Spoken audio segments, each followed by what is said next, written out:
कितनी बढ़िया हमारी पूरी फूली है, एकदम गुब्बारे की तरह। हेलो दोस्तों, स्वागत है आपका मेरे यूट्यूब चैनल पे। आज मैं आप लोगों के लिए लेके आई हूँ गेहूं के आटे से बनने वाली फूली फूली पूरी, वो भी कुछ टिप्स और ट्रिक्स के साथ में। ये मैंने थोड़ा सा दूध लिया है, साथ ही में 1 चम्मच मैंने ये चीनी ली है। अब ये चीनी हम अपने इस दूध में डाल लेंगे और 1 चम्मच इसमें हम घी डाल लेंगे। इससे हमारी पूरी एकदम फूली फूली बनेगी और इसे अच्छे से मिक्स कर लेंगे।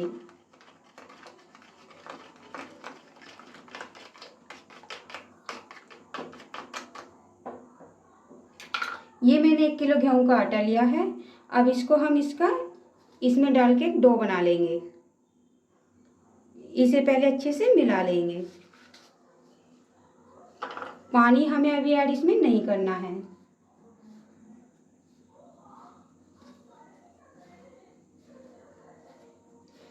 हमें इसका डो ना ज़्यादा गाढ़ा चाहिए और ना ही ज़्यादा पतला चाहिए। अब ये हमारा डो बनके तैयार है। हमें इस तरीके का ही अपना ये डो चाहिए।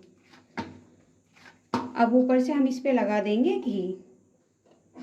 ये मैंने आधी चम्मच घी लिया है। इस तरीके से हाथ पे हम ले लेंगे और इस तरीके से चारों तरफ इस आटे पे लगा लेंगे।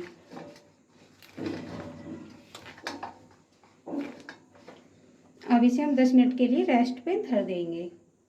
अब हमारे आटे को 10 मिनट हो गई हैं। अब हम इसमें से इस तरीके की छोटी छोटी लोइयां बना लेंगे। इस तरीके से इन्हें गोल शेप दे देंगे।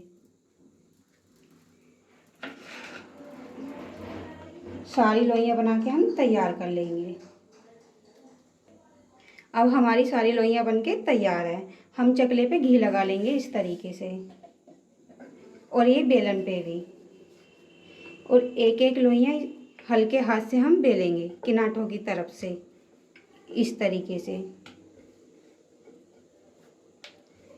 इस तरीके से हम अपनी सारी पूरियां बेल के तैयार कर लेंगे।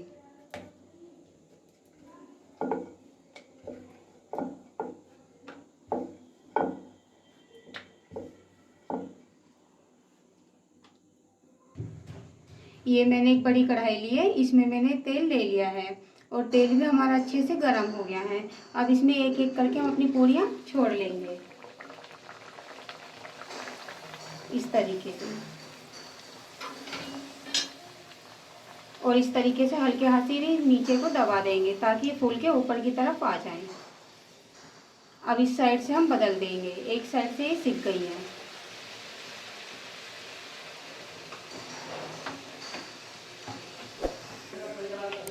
अब हमारी पूरियां कितनी फूलकर बढ़िया एकदम तैयार हुई हैं गुब्बारे की तरह। आप भी ने एक बार ज़रूर अपने घर पर ट्राई करें।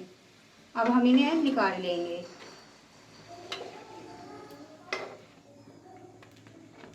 अब ये हमारी पूरी फूली फूली बनके तैयार है। कितनी बढ़िया हमारी पूरी फूली है, एकदम गुब्बारे की तरह।